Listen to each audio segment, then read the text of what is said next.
I'm tasting the 2019 vintage of the Crous Saint-Martin Chateauneuf du Pape. So we are in the southern Rhone Valley in France. There's a couple things about the label to discuss. So one is this reference to 1879 that you'll find here is because this coincides with the restoration of the Saint Martin cross. This was a cross that the monks built to indicate the road to the town of Chateauneuf du Pape. And Saint Martin is known to be the saint of sharing and civil rights.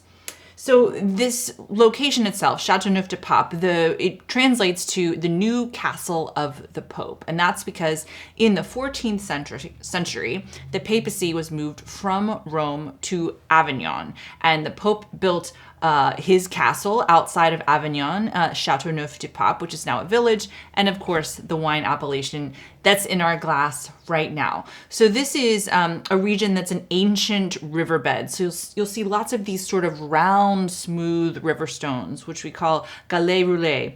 And it's also a region that's very warm, but has a very, very strong wind called the mistral. So what that does is you get sort of lots of ripeness, but then this cooling influence from this wind, which is no joke. It will knock you over if you're not careful. So we've got 80% Grenache in the glass, and then 10% Mourvedre and 10% Syrah. So you might hear people say GSM for short.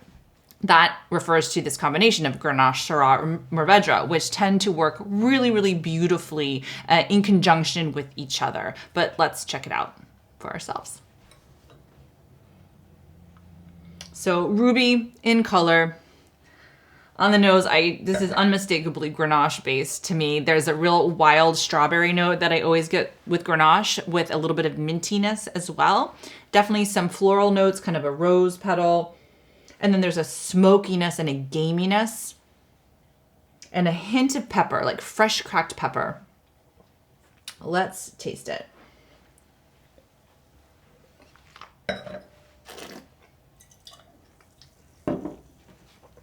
On the palate as well, to me, this is unmistakably Grenache.